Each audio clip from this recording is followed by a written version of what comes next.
Bienvenidos a un nuevo episodio de Café Pecuario.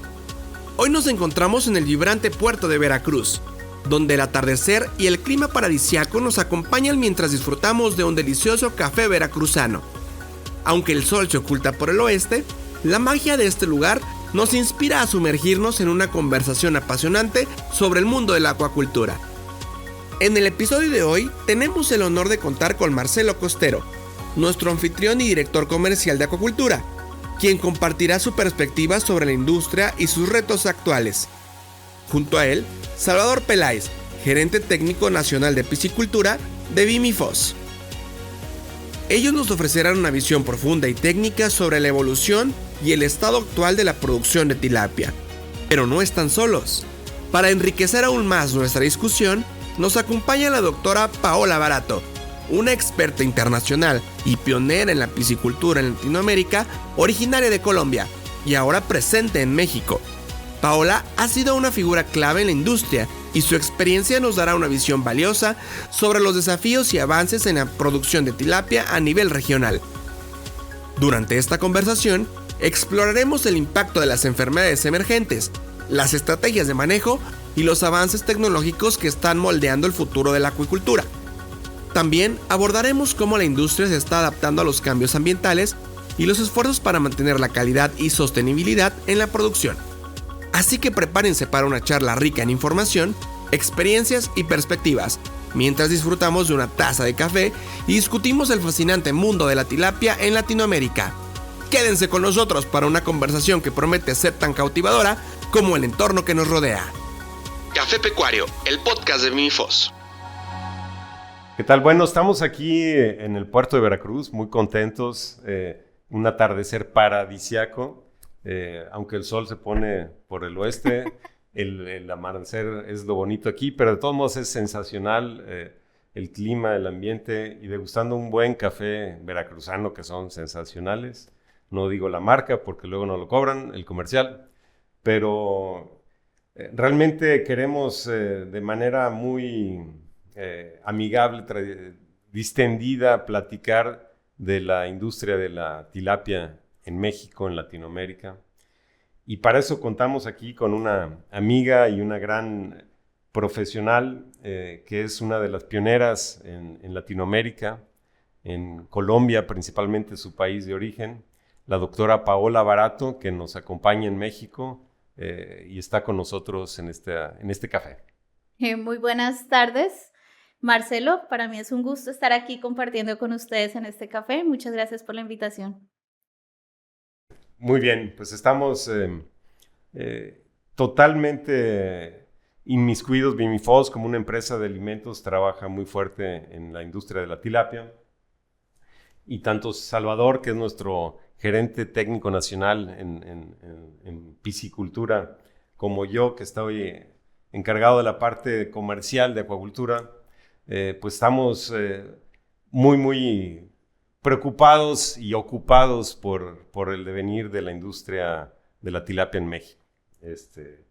En realidad, ¿cómo ves, Paola, la industria de la tilapia en Latinoamérica? ¿Cuál sería una semblanza general que pudiéramos tener la situación? Bueno, antes de empezar tengo que hacer aquí una declaración de conflicto de interés. Para mí es un gusto poder compartir con ustedes, pero bueno, yo soy la directora para Latinoamérica y el Caribe de la WOS y de la WADMA, la World Aquaculture Veterinaria Americana, de organismos acuáticos. Entonces, pues solo para aclarar que pues en esta entrevista se refiere principalmente a mi experiencia y es las opiniones personales y profesionales dentro del quehacer como consultora en el sector acuícola y particularmente en la industria de la tilapia en Latinoamérica. Así que, pues para iniciar, el sector acuícola y particularmente la producción de tilapia, pues es un renglón muy importante para nuestra región. En el top 10 de los productores de tilapia en el ámbito mundial, pues tenemos dos en este momento en Latinoamérica, que somos Brasil y Colombia. Perú tiene también producción, así como Centroamérica. Y por supuesto México antes del 2021 tenía una producción que incluso superaba la producción colombiana y también hacía parte de este top 10 mundial. Sin embargo, efectivamente, hemos tenido en los últimos años, desde el 2021, desafíos sanitarios muy fuertes que han impactado claramente a la producción, particularmente en México, donde inició la situación, y pues asimismo se ha extendido hacia el sur por Centroamérica y hoy en día también en Colombia.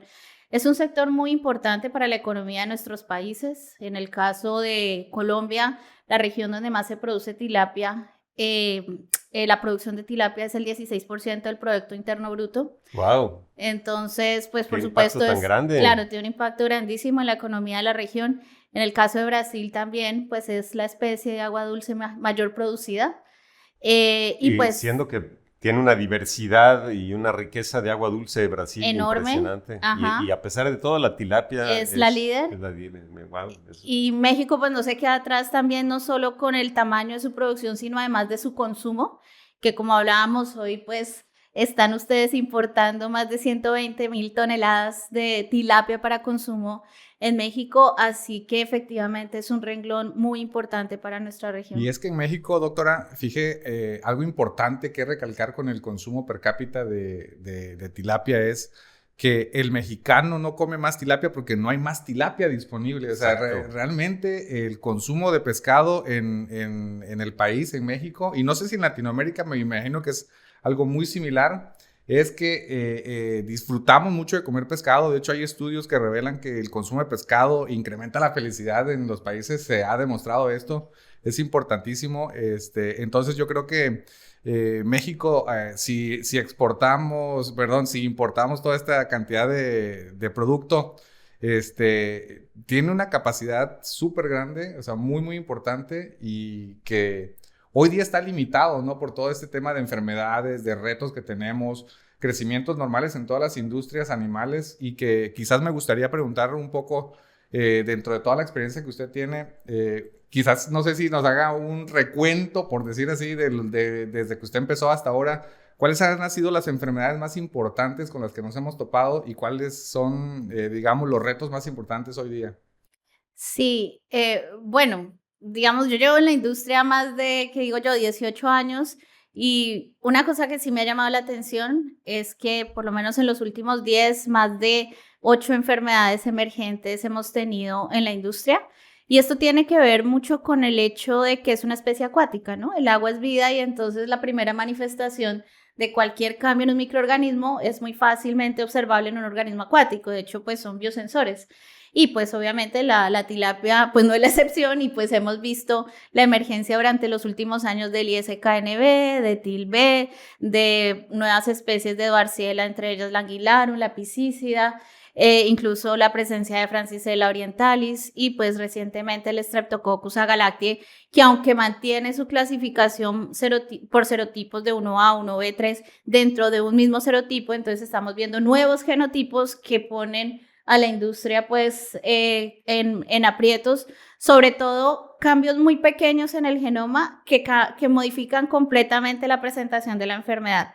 Que lo que conocíamos antes de streptococosis, la historia se partió en dos después de esta nueva cepa emergente, y ahora entonces una enfermedad que era de engorde se nos convirtió en una enfermedad de ciclo completo, desde alevinos hasta engorde y de reproductores, y eso por supuesto es un desafío grande para la industria. Y esto asociado claramente con el cambio climático, porque un factor de riesgo súper importante aquí es el incremento en la temperatura del agua. Es un punto fundamental. Y pues las eso... temperaturas han sido récord los últimos 3 años. Tal cual. Y pues esto hace que efectivamente estemos enfrentando la situación que enfrentamos, que tengamos además que aceptar y vivir sobre la realidad de que pues es la realidad de nuestro planeta, y que los microorganismos... Siempre yo digo en las conferencias que venimos de bacterias, porque somos una transformación de bacterias que se unieron una con otra y construyeron pues las células que nos conforman a los organismos multicelulares, y las bacterias tienen una capacidad enorme, así como los virus, de adaptarse al ambiente, y pues lo que estamos viendo efectivamente es la evidencia de su capacidad de adaptación y de poder permanecer en el hospedero, en este caso en la tilapia, ¿no? Y esa misma capacidad de adaptación que tiene, de evolucionar, digamos, ante lo que nosotros mismos las hemos enfrentado con densidades muy fuertes, con uso de antibióticos innecesarios o de manera irresponsable, más bien, ¿verdad? Sí, con tal de mantener y de sostener, entre comillas, ¿verdad?, una industria en la cual se encuentra en un riesgo sanitario muy alto, que, bueno, si hacemos historias, antes del 2021 era una historia con una cierta cepa de Streptococcus agalactiae, y que luego va a evolucionar, se convierte en una mucho más agresiva, y que antes de eso también teníamos unas sobrevivencias muy bondadosas de 95%, 85%, y se fue convirtiendo hasta tener hoy sobrevivencias de 20%, 25%, pero también esa resiliencia al problema de los productores de decir, sí tengo así como la bacteria tiene esa capacidad de adaptación, nosotros también tenemos que tener una capacidad de adaptación, ¿no? Entonces, ¿cuáles han sido, digamos, los avances que hemos estado viendo en la industria? Que usted nos pueda compartir un poco de su experiencia con todo este sistema, estos retos.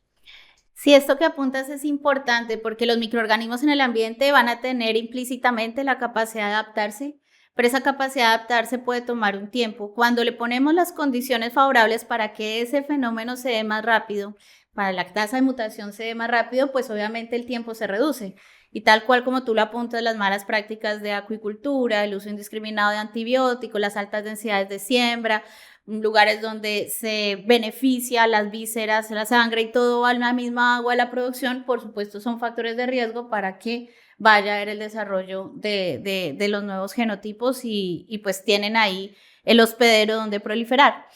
Entonces, para responder tu pregunta, efectivamente, y siempre creo que la mayor lección que nos da la naturaleza es que primero que tenemos que buscar el equilibrio, vivir en equilibrio con lo que nos rodea. En este caso tenemos sistemas abiertos de producción, entonces el equilibrio con un sistema que comparte aguas con otros organismos y con los seres humanos, ¿cierto?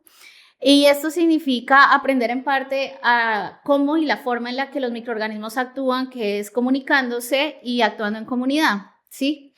Entonces las bacterias tienen su mecanismo de comunicación para poder mantenerse, proliferar y estar en el ambiente. Así que respondiendo a tu pregunta, de las grandes enseñanzas que nos ha dejado esta experiencia para la industria y que además es implícito a la industria acuícola, es que tenemos que trabajar en equipo, porque estamos todos en un mismo cuerpo de agua, es decir, que lo que yo hago va a afectar a mi vecino. Impacta al vecino. Exacto, y aguas abajo y también aguas arriba. Epidemiológicamente hablamos incluso de un rango de 10 kilómetros a la redonda en la que yo tengo que estar monitoreando todos mis vecinos para saber de dónde traen la semilla, cuál es su origen, si es sana o no. Yo comparto las mismas prácticas de bioseguridad, comparto las mismas prácticas de vacunación, comparto información y programas sanitarios para que todos estemos sintonizados. Incluso en algunas comunidades los mismos profesionales que atienden esta granja atienden todas para tener la perspectiva de lo que sucede en la región y así mismo ser más eficientes en las medidas a implementar. Y esto que se llama bioseguridad de área o bioseguridad de cuenca, pues creo que es uno de lo que hemos aprendido, de lo que necesitamos todavía implementar, y es el reto inicialmente más grande en la industria, trabajar en equipo y poder llegar. Que nos cuesta a los latinos. Nos cuesta y bastante. Que no se nos da, no está en la genética. No está tan fácil y nos cuesta mucho aceptar la realidad, aceptar que tengo un problema y que tengo que solucionarlo. Y es que cuando hablamos de trabajar en equipo e integrar productor, academia, entidades gubernamentales y todo, pues ya es una situación bien compleja, ¿no? O sea, si integrarnos entre productores es complicado, porque cada uno tiene razones de ser diferentes, mercados objetivos diferentes, dimensiones diferentes de cultivo. Integrar a todo el equipo es complicado, pero ante una situación tan grave y tan compleja, o sea, teniendo una enfermedad que es muy, muy devastadora en la industria, que le ha costado más del 60, 70%, yo creo, desde el 2019 hacia la fecha, por lo menos en México. Entonces, es algo que si no lo hacemos, no vamos a salir de esta situación.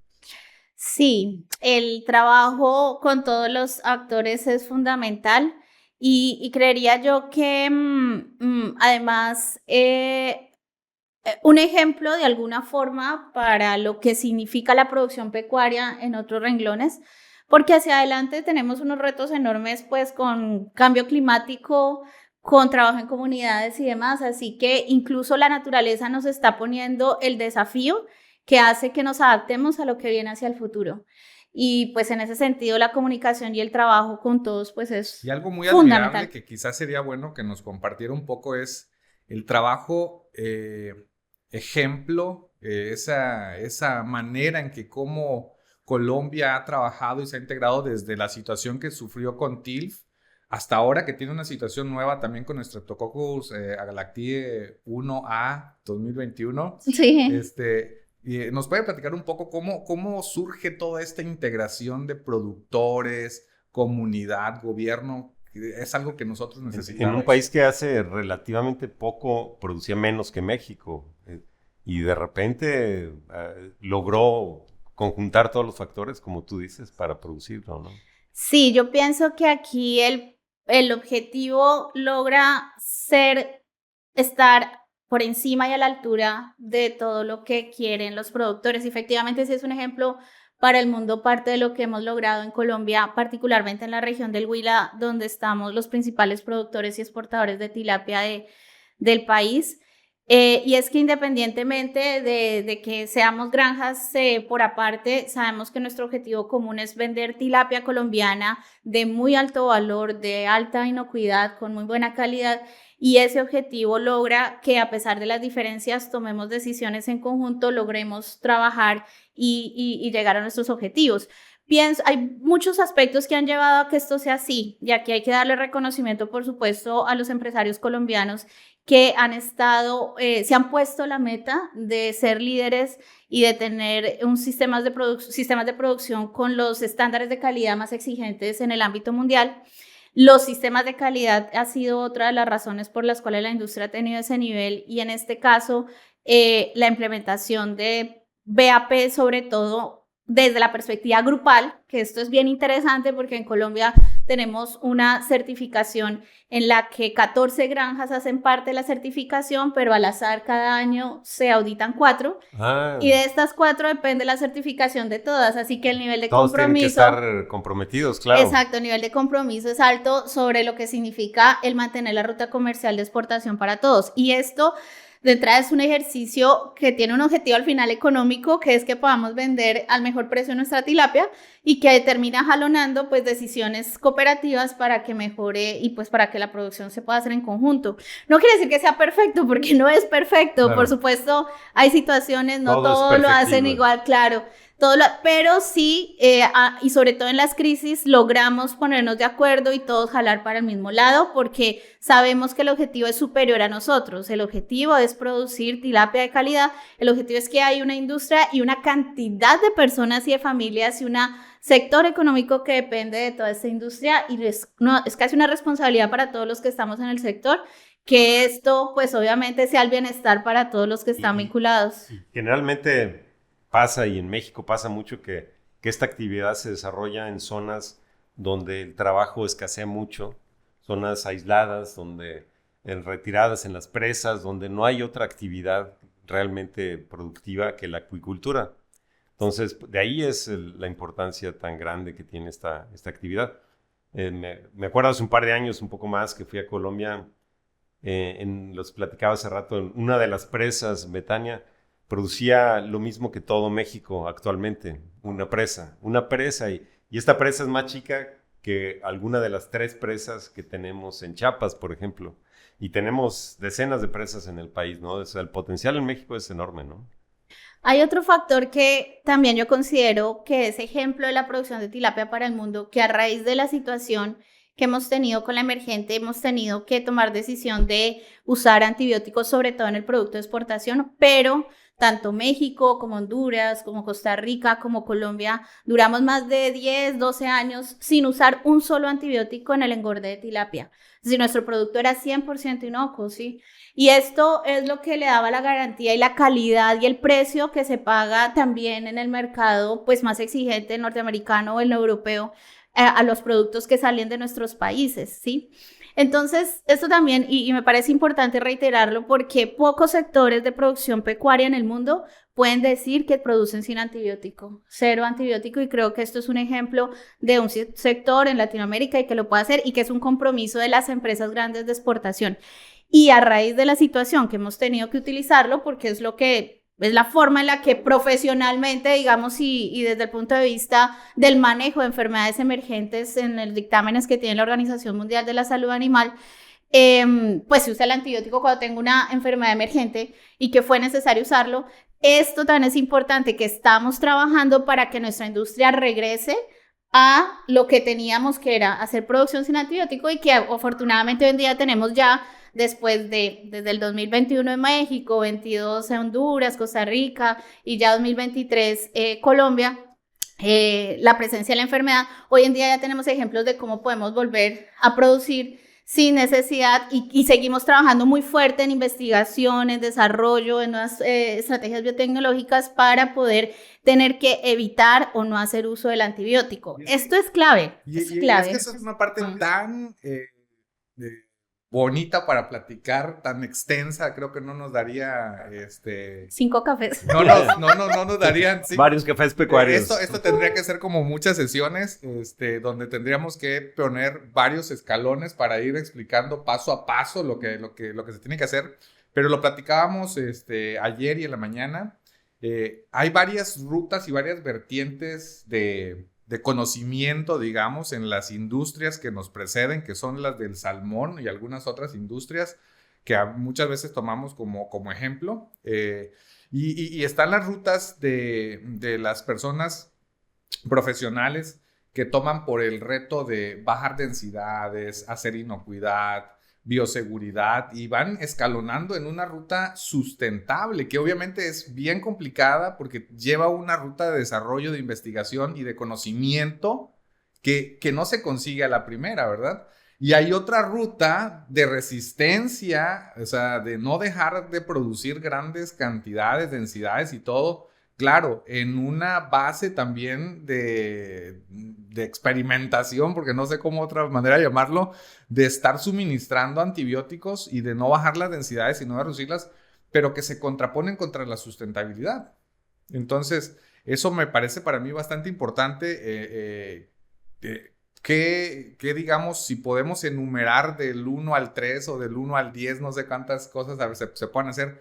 ¿Cuáles cree usted que son los avances tecnológicos más importantes para la mitigación actualmente de la enfermedad top 10? La estreptococosis por la cepa emergente. Sí, bueno, antes de responderte, sí quiero resaltar algo de lo que dices, y es que si una enseñanza nos dejó la revolución verde de los años 70 y 90, es que ni los antibióticos, ni los fungicidas, ni los herbicidas son la solución.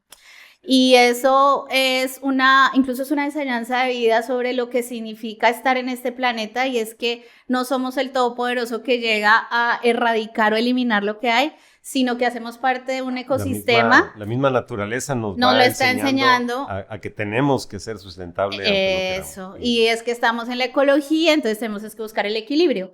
Y sobre eso es que las 10 puntos pues que tenemos que trabajar para poder tener este equilibrio en la producción ante estos desafíos tan severos como es en este caso la estreptococosis por Streptococcus galactiae 1A 2021. Incluyen entonces primero pues el conocimiento, las decisiones basadas en conocimiento, un avance que tiene la humanidad, la ciencia, y es saber, dependiendo de cómo funciona, cuál es la causa, yo cómo más estratégicamente y eficientemente puedo incidir. Y aquí pues hay bastante evidencia de cómo la vacunación pues ha sido una de las estrategias más exitosas en el control de las enfermedades pues en las diferentes especies, incluidos nosotros el COVID. Con el COVID nos enseñó que hay que vacunarnos, efectivamente. Bueno, y en este caso pues ha mostrado una eficiencia muy fuerte con autovacunas o vacunas específicas para la cepa, en las que en el engorde y por la inyección intraperitoneal en peces de más de 15 gramos hasta los 40, o incluso haciendo revacunación, pues ha ayudado a mitigar el impacto, sobre todo desde esa fase hasta el final. Y en la vacunación tenemos un desafío muy grande todavía, porque como es una enfermedad que afecta a alevinos pequeños, tenemos que optimizar las vacunaciones de inmersión y las aproximaciones del control desde la fase más temprana de desarrollo. Pero efectivamente, de las diferentes medidas que hay que tomar, la vacunación es clave. O sea, hay que trabajar en vacunación y vacunación específica contra el Streptococcus galacti 1A 2021. Y aquí es importante hacer una aclaración. No es la misma 1A asiática que llamábamos. De hecho, tanto aquí en México como Centroamérica se comprobó porque las poblaciones estaban 100% vacunadas contra 1A asiática. Llegó esta bacteria y los enfermó porque no hay esa protección cruzada. Eso lo aprendí en estos 2 días. Bueno, así que efectivamente aquí hacer la vacunación contra la cepa específica es fundamental para poder controlar la enfermedad. En aquellas granjas donde se empezó a usar antibiótico para mitigar el impacto y se inició la vacunación rápidamente posterior, el uso de antibiótico bajó más del 75-80%. O sea que es una de las medidas muy eficientes y efectivas para poder controlar, ¿no? Entonces sería uno. Sí, no, y es que, o sea, es por yo decía que da para muchísimo porque tan solo en el tema de vacunación tenemos una amplia gama de preguntas que no las vamos a omitir en este momento, pero sí, el tema de desarrollo de las vacunas, porque al principio, pues cuando se da la detección y todo, como usted bien dice, tenemos que sí es la presencia de una bacteria que conocíamos, pero una bacteria que nos afectaba en un peso promedio, no sé, arriba de los 300, 400 gramos, ya casi hacia la cosecha, y pesos mayores, o sea, para productos de filete y todo ese tipo de cosas, y que probablemente los productores pequeños no era tanta la afectación. Pero ahora tenemos una situación que estamos viendo en países como Colombia, México y toda Latinoamérica, Centroamérica, con problemas desde los reproductores, con problemas en los peces pequeñitos, en la eclosión, en todo, y está causando un problema severo, ¿verdad? Y que yo he visto y he tratado de tener comunicación con profesionales como usted y otros colegas que trabajan en la industria y que platican los avances de desarrollos en vacunas en Colombia con inmersión, con peritoneal, que están teniendo grandes resultados y todo, y pues obviamente aquí en México tenemos una complicación bien grave con nuestra legislación. Eso también da para otra sesión muy grande, también lo vamos a dejar para... Sí, hay un vacío en la ley acuícola en México muy grande, y eso ha detenido un poco el desarrollo, pero el potencial en México ahí está, es enorme. El mercado... Wow, es impresionante. Veíamos que los precios que se pagan de la tilapia aquí en México a un productor son de los más altos en el mundo, si no es el más alto. Y nos gusta mucho la mojarra. La mojarra frita es casi un platillo tradicional, sobre todo en el sureste y occidente del país.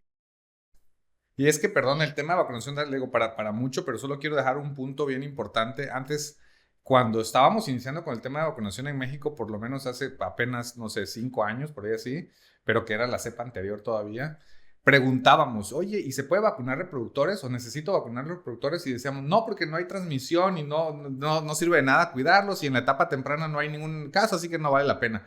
Y hoy día ya es parte del protocolo, ¿no? O sea, es parte de esto. Es la población. Es el deber ser. Claro, porque la población, los reproductores son los que tienen que estar más sanos de todo el sistema.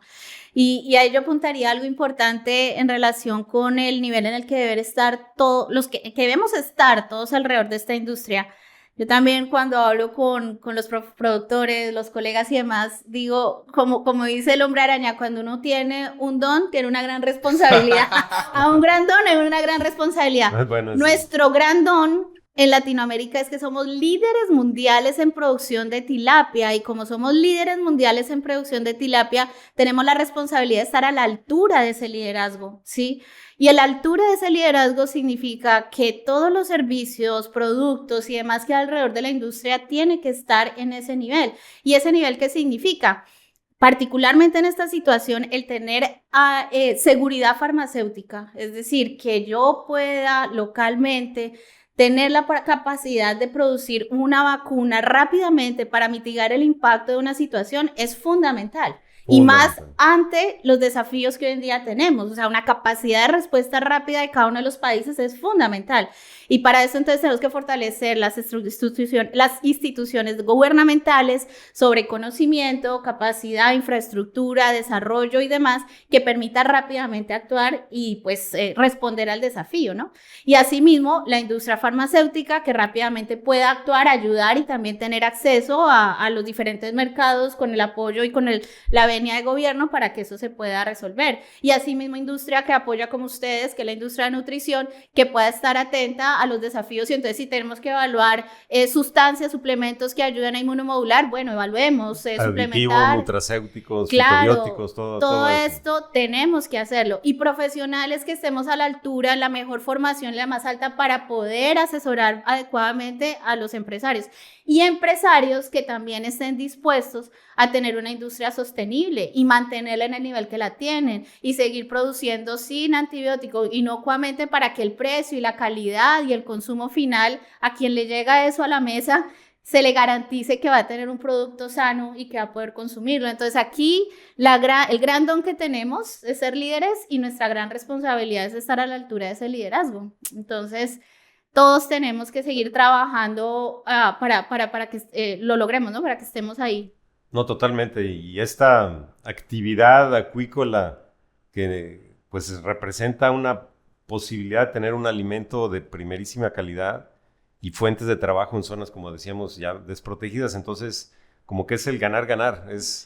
Estamos ante la gallina de los huevos de oro, pero tenemos que saberlo explotar, ¿no? Y trabajar de manera sustentable y proactiva, unidos todos, ¿no?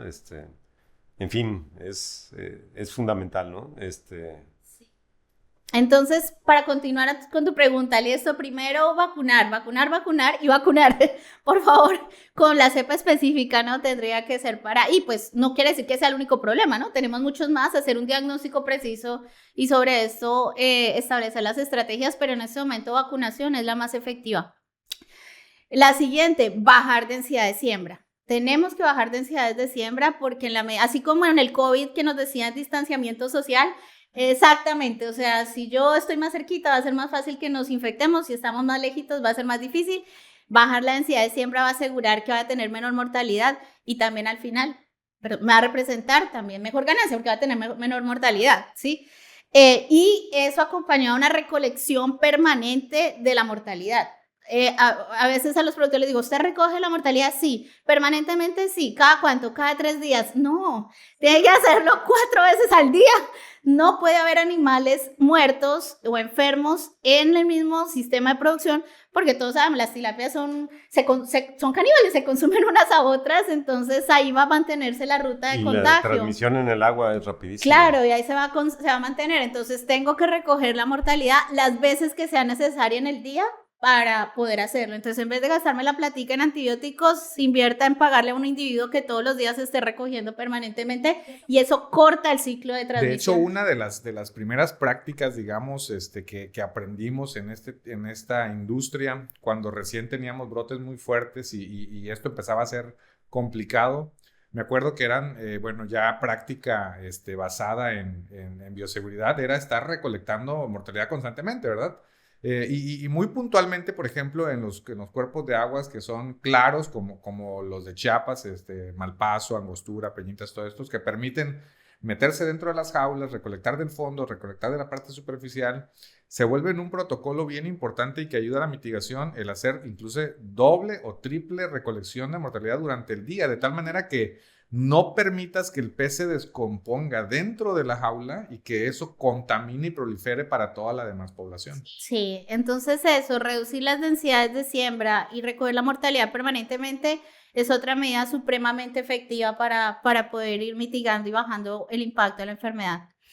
La tercera tiene que ver con la suplementación con aquellos fitoextractos, fitobióticos, ácidos orgánicos, aceites esenciales que tengan actividad antimicrobiana específica para el microorganismo al que nos estamos enfrentando. También ya hay suficiente evidencia científica que demuestra que entre serotipos de Streptococcus agalactiae hay perfiles diferentes de sensibilidad y de resistencia, así que es necesario evaluar específicamente para el microorganismo. El que puede servir para una cosa no significa que sirve para otra, tiene que ser específico.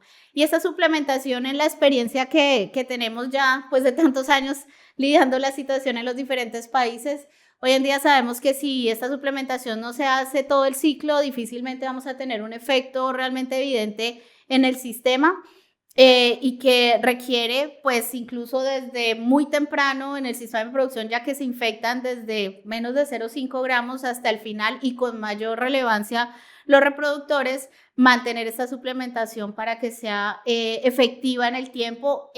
No va a ser el mismo efecto de bajar la mortalidad como si fuese un antibiótico, no, ni lo mismo una vacuna, pero ayuda a que el animal esté listo para responder ante el desafío, en este caso infeccioso, y ayuda a reducir la carga bacteriana en el sistema. Esto también ha sido una medida muy efectiva. Quienes lo han hecho y lo han implementado claramente han visto cómo pueden dejar de usar antibiótico junto con la vacuna. La reducción de la densidad de siembra y la implementación de los suplementos, pues es algo muy eficiente y efectivo para trabajar. No, totalmente. Nosotros lo hemos visto en nuestra granja experimental, cómo estos aditivos tienen sí un efecto curativo hasta cierto punto, pero además, sobre todo, magnifican la flora bacteriana, no dejan que haya una bacteria dominante. Entonces el abanico de bacterias es enorme y se hace un ambiente muy equilibrado. Exactamente eso. Y como productores, quizás algo importante es que cuando hablamos, y voy a ir en los 3 pilares importantes que acaba de poner ahorita, cuando hablamos de agregar un costo de vacunación, cuando hablamos de reducir densidad, que eso significa sacar menos biomasa en mis instalaciones, y cuando hablamos de una serie de inversiones o ajustes en nuestro plan de producción que llevamos años haciéndolo, ahí es nuestro primer reto más grande. O sea, es el reto de resistirse a producir menos o a tener... Y entonces acabo de aprender algo apenas hace 15 días que estuvimos en El Salvador, uno tiene una aceptación, es algo bien fuerte, o sea, aceptamos a perder.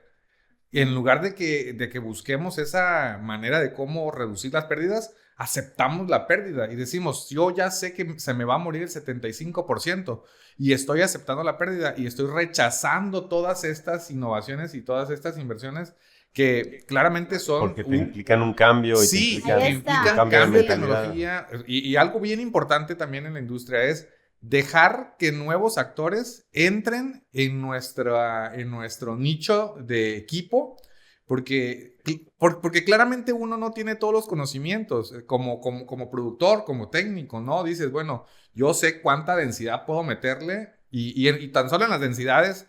escuchar que un país tiene 100 peces por metro cúbico y que nuestro país, por las cualidades que tiene, no podamos pasar de 50 peces, no se requiere que esté mal, pero es a partir de tu densidad, bajar densidad, ¿sí? Sea cual sea tu densidad. Entonces, todo esto da una resistencia y a veces hasta egocentrismo, lo hemos dicho, pero ¿qué pasa con digamos, cuando estamos hablando de todas estas inversiones?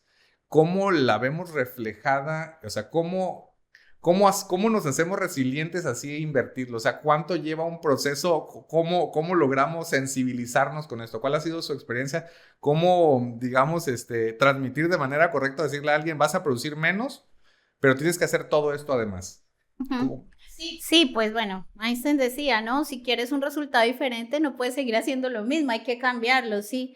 Y pues en este caso el sistema y la naturaleza nos está obligando a hacer algo diferente. Y efectivamente en este caso el hacer algo diferente implica una inversión inicial realmente importante, a pesar de que estamos perdiendo, que es lo más complicado. En este sentido, ¿sí? Pero la experiencia lo que nos ha mostrado que es todas estas medidas que estamos hablando de vacunación, reducción de densidad de siembra, suplementación y desinfección y bioseguridad, que lo hablamos ahora, en el tiempo me refiero a un ciclo y más, es decir, más de 6 meses hasta un año, pero permanente de implementación seguida, no es que un mes y lo quito. Es que un mes no es válido, ¿verdad? No, en esto tenemos que pensar que yo tengo que proyectar mi plan de negocio, mi plan de cuenta durante por lo menos un ciclo y medio, que voy a tener una situación restrictiva para que yo vea un resultado que me va a llevar sobre todo a sostenibilidad en el tiempo. Porque, claro, la decisión más fácil es póngale un antibiótico y desafortunadamente muchos hoy en día incluso usan antibióticos que no son aprobados en la acuicultura, que representan un riesgo para la salud humana como la amoxicilina o la enrofloxacina. Por favor, no lo usen porque es un riesgo enorme para la salud, para ustedes mismos, para quienes están en contacto, para quien consume esto. En México no están aprobados. Exacto, en Colombia tampoco, no están aprobados, exacto, entonces por favor no los usen, ¿sí? Y claro, digamos que es como la medida en el momento que yo veo que medio funciona y como que me apego a esto, y es entendible que pues sea la decisión porque claro, yo lo veo, pero en el largo plazo se me convierte en un círculo vicioso porque después se convierte en que no puedo suspenderlo porque de una vez se me sube la mortalidad. En cambio, yo primero lo que tengo que hacer como empresario es aceptar que tengo una pérdida. Y eso, yo también soy empresaria. Y como empresario, uno sabe cuánto tiempo y cómo se calcula y cómo se proyecta un tiempo para sostener esa pérdida mientras hace la inversión que le permite volver a salir a flote.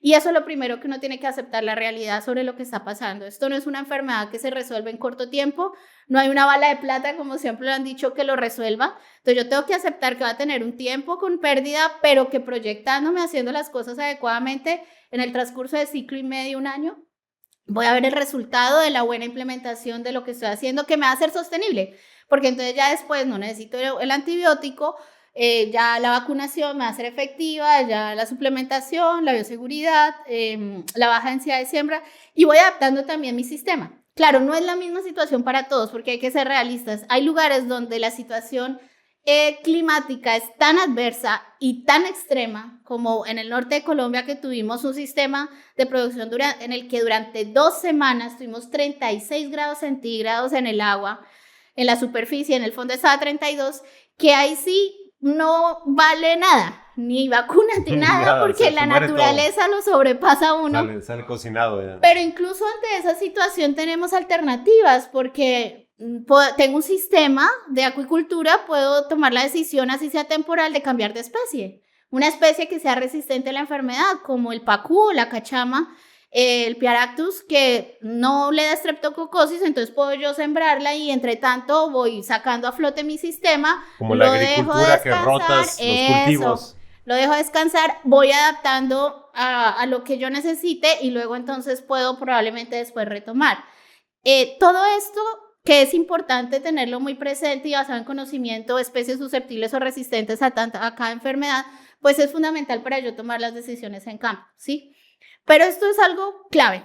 Es lo primero, bueno, ya de lo que hemos hablado, es ser conscientes de que esto es un problema que no se resuelve rápido, que va a tener un tiempo de inversión, de trabajo, que tengo que aceptar unas pérdidas y calcularlo en mi proyección de mercado y plan de negocio sobre lo que eso significa, la inversión y cómo la recupero. Pero claro, yo también digo que aún no hemos cantado victoria, estamos en el camino. Ya tenemos evidencia y hay sistemas de producción grandes de nuestros países que han logrado salir a flote, mitigar, y que tenemos que seguir trabajando en investigación y desarrollo para poder volver pues al estado que teníamos. A mí en lo personal me ha tocado ver en el sureste implementaciones, y de hecho hay varias personas que la conocen a usted y que han tomado las recomendaciones, ya sean de lecturas que hacen en las páginas de sus publicaciones.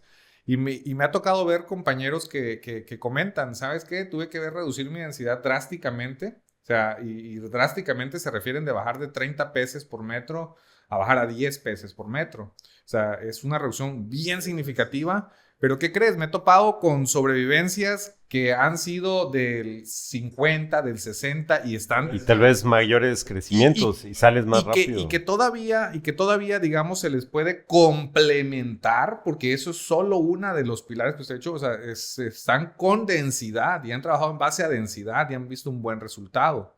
Claro, la temperatura nos ha puesto retos. En este año en los embalses se llegó a 32.5 grados en superficie.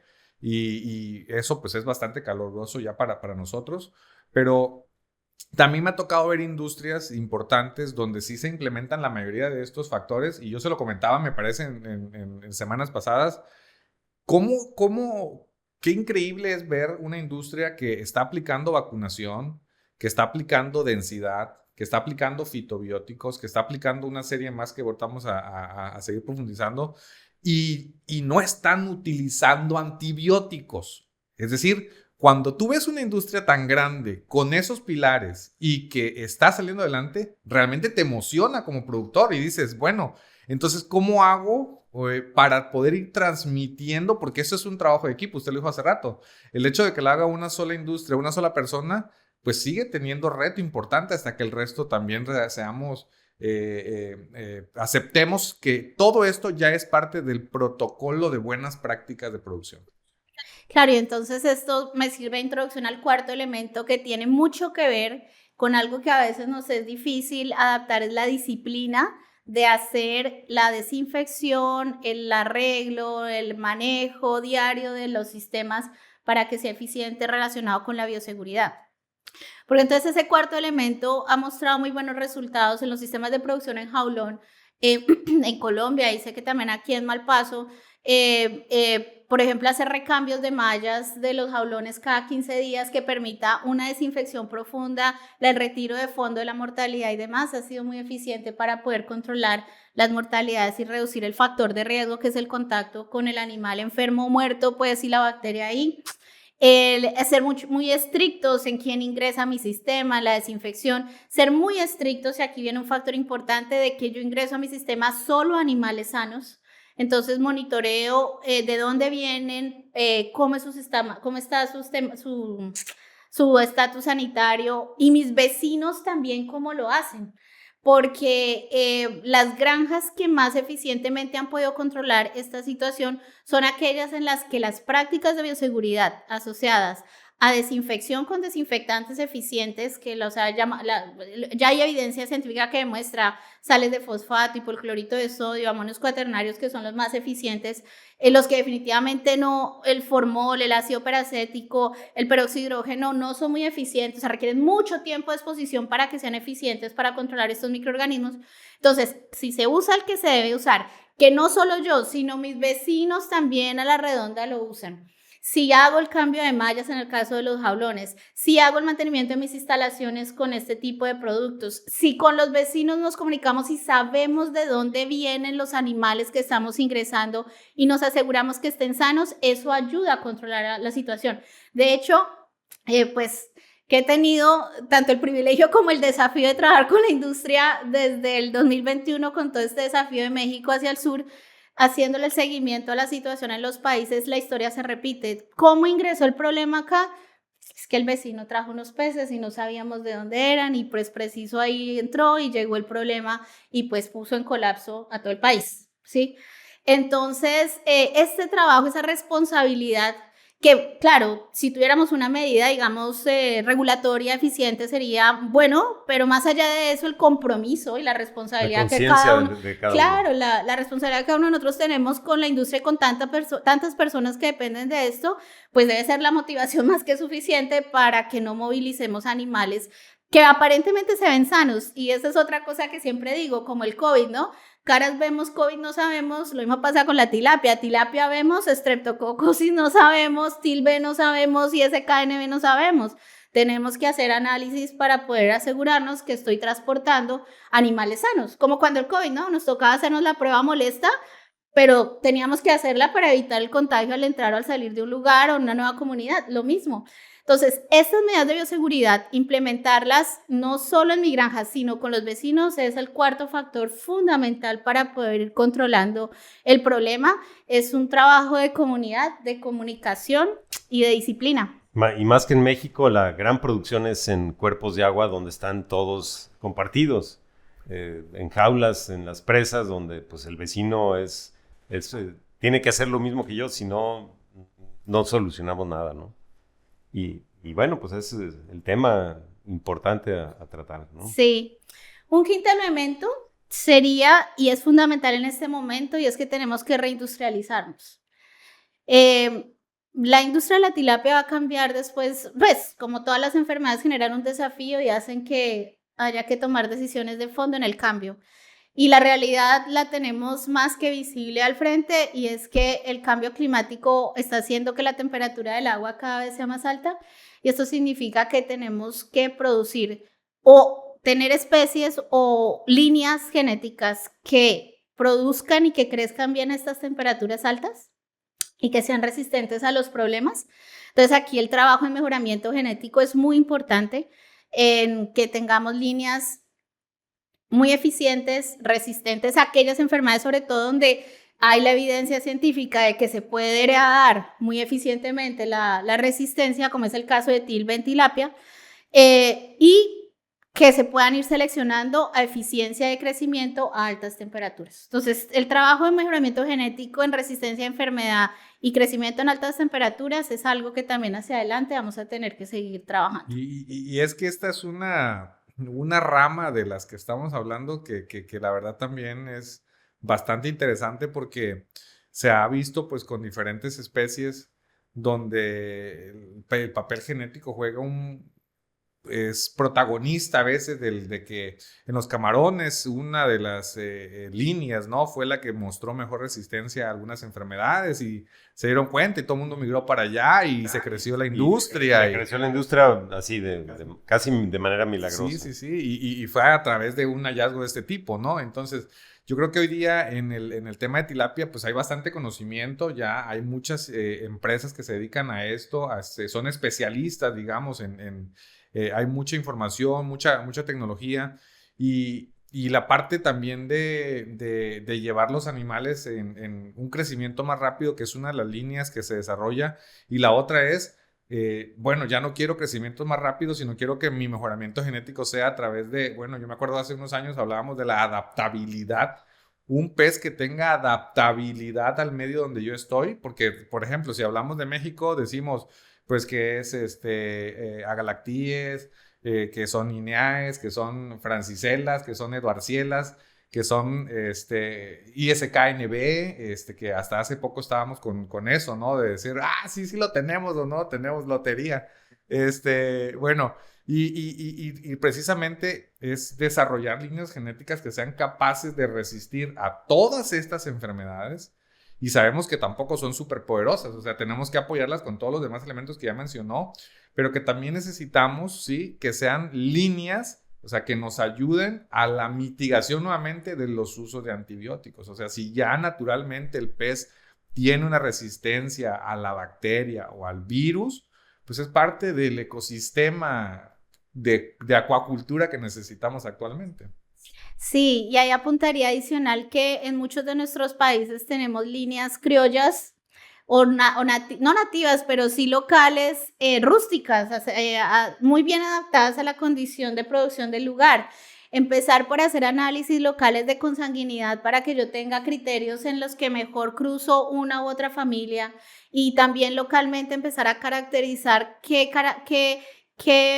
digamos, factores, o en este caso QTLs tiene mejor expresados, que le haga y le confiera esa rusticidad, pues también va a ser conocimiento local que nos va a servir para mejorar y optimizar lo que tenemos en cada país. Y es que en esto, ¿no? Doctora, la verdad que son muchos años que se toma una industria para hacer un mejoramiento genético importante, porque vuelvo a repetirlo, ¿no? O sea, si puedo tener resistencia a las enfermedades, ¿sí?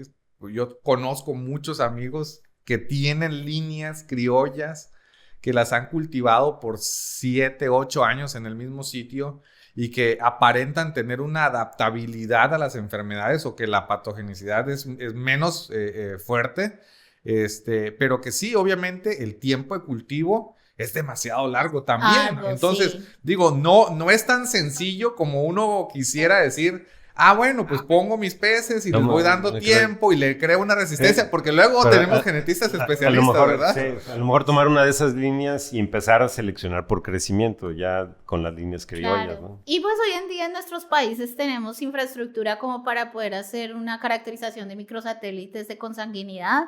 Y también tenemos la posibilidad de interactuar y hacer redes de trabajo y conocimiento con quienes hacen mejoramiento. O sea, las vías están abiertas, el conocimiento está y cada vez hay más profesionales que quieren formarse en el nivel para poder tener ese tipo de asesorías y de apoyo a la industria. Y vuelvo y digo, somos una industria líder mundial, entonces tenemos que trabajar porque ese sea el nivel de decisiones y de información con la que tomamos las decisiones, ¿no? Entonces yo creo que por ahora esos 5 primeros elementos serían los que empezamos a notar. Faltan otros más y ahorita los hablamos. No, y es suficiente, yo creo, con el tema que hemos puesto porque o sea, cada uno de estos da todavía para mucho más, pero tan solo hablemos de lo que decíamos al principio. La integración de equipos. O sea, antes podríamos decir que una persona, biólogo, acuacultor, lo que ustedes quieran y manden, se hacía cargo de una granja y llevaba toda la responsabilidad y cultivaba sus peces y lo ponía y todo. Hoy día necesitamos de un médico veterinario, de un especialista en vacunas, de un nutriólogo especialista. Un genetista. Seleccionar los fitobióticos no es un trabajo sencillo. Hay que hacer una serie de investigaciones, de pruebas, porque hay también en el mercado una gran cantidad que todos prometen tener buenos resultados, pero la realidad es que hay que basarlos en datos científicos, hacerles los aislamientos y ponerlos a reto para poderlo poner. Pero hoy día, trabajar en un sector acuícola como el que tenemos nosotros necesita sí o sí de una integración de equipo de todos los profesionales que existen en el mercado para aportar lo mejor de cada uno para que esta industria salga adelante. No, totalmente. Y después viene un tema que no lo hemos tocado todavía, pero se me hace fascinante. La semana pasada en un congreso lo escuché. Por primera vez oí hablar de el bienestar animal de los peces. O sea, el welfare of the fish, de los peces. Y al final es eso, es estar en equilibrio con nosotros, con el vecino, bajar densidad si tengo que bajar, y que los peces estén bien, simplemente tan sencillo como eso. Y el bienestar se vuelve cada vez más importante, Marcelo, porque hace apenas unas semanas veíamos que inclusive ya se puede dar en algunos software para el cliente final, se puede dar trazabilidad para ver si el animal fue tratado de manera correcta. Y eso se va haciendo relevante para el consumo de varias especies. Es increíble. Me ha tocado ver gente de mercados europeos que vienen y ven cómo están produciendo los peces para ver si los estamos tratando bien y si son susceptibles de entrar a sus mercados. Y uno hablaba, bueno, que traten bien a mi mascota, está bien para los peces, que son millones, como que era un tema que hace tiempo no era tan tangible. Sí, no, y vuelvo a decirte, o sea, con este acercamiento que tenemos de la tecnología, las aplicaciones y todo este tipo de cosas, hoy día los clientes están exigiendo, o sea, el cliente final está exigiendo poder ver una línea de trazabilidad si el animal tuvo desde un nacimiento correcto, ¿sí? Que no fue confinado en grandes densidades, sino que se trató bien, que se alimentó bien, que se le dio un buen tratamiento durante el proceso de cadena de frío, de traslado, hasta llegar hasta la mesa de ellos, ¿no? Y esto cada vez va a tomar mayor relevancia. Claro, culturas tan en las que el consumo de pescado hace parte de un ritual como es, por ejemplo, la japonesa, que yo tuve la oportunidad de tener unos entrenamientos en Japón, donde veíamos que la preparación del sushi y el sashimi es toda una ceremonia y entre un arte y cultura y ciencia. Hablan de precisamente cómo el buen manejo de los animales, el sacrificio adecuado de acuerdo al bienestar animal, tiene una implicación completamente directa en relación con la calidad de la proteína que yo consumo y en la calidad de la proteína que al final me queda en la porción de pescado que voy a consumir, a ingerir. Así que, claro, efectivamente el bienestar animal hoy en día es fundamental para garantizar la calidad del producto y pues la vida, por supuesto, del animal, pero además la calidad del producto que nosotros vamos a llevar a una mesa, ¿no? En fin, a pesar de todos los retos, y hemos hablado mucho de los retos y los problemas, pues hay una luz, ¿no? Sabemos por dónde ir, al menos sabemos cuál es el camino.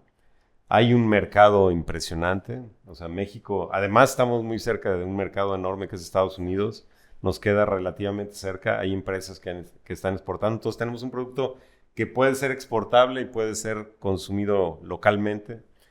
Todo el norte del país necesita comer más mojarra, entonces Y no consumimos en México porque no hay disponibilidad. Pero en el momento que produzcamos más en el sur, donde está el agua dulce, lo vamos a mandar al norte, donde está la zona árida, donde no tenemos agua. En fin, son temas fascinantes que nos llevarían para muchos cafés.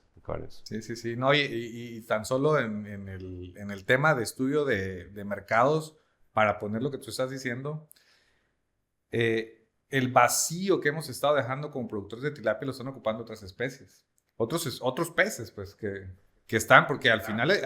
otras proteínas. Es que el riesgo de perder la línea que tanto esfuerzo ha costado ganar en el mercado, pues en este caso el grande del norte como es el de Estados Unidos, e incluso dentro de nuestros países, pues es un esfuerzo que no se puede perder y que está en riesgo, claramente, porque pues si no tengo yo la oferta, pues la demanda va a buscar otras posibilidades. Por eso importamos el doble de lo que producimos. Definitivamente la situación de México no es mandar pescados hacia afuera, ¿no? O sea, la situación en México es bien distinta quizás a la de otros países, pero la situación en México es que necesitamos producir más para nosotros mismos, porque la diferenciación también en temas de calidad de producto, definitivamente al mexicano le gusta un producto fresco, tiene los puntos de control. O sea, nosotros en México podemos ver que los peces se venden con branquias, que el ojo es parte importante de la selección, ¿sí?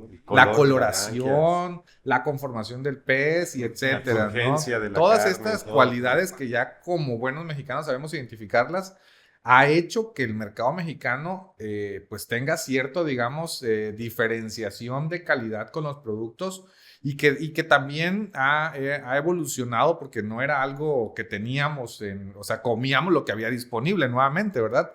Se dan incrementos importantes en el cultivo de tilapia. El cultivo de tilapia en México quizás creció así bien fuerte desde el 2009 hacia el 2012, 2014.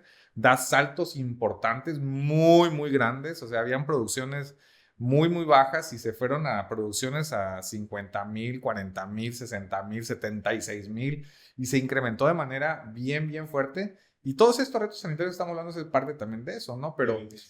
Pero lo que nos dimos cuenta, raza, lo que tenemos que tomar en cuenta es México consumió todo ese pescado fresco producido en México a un buen precio.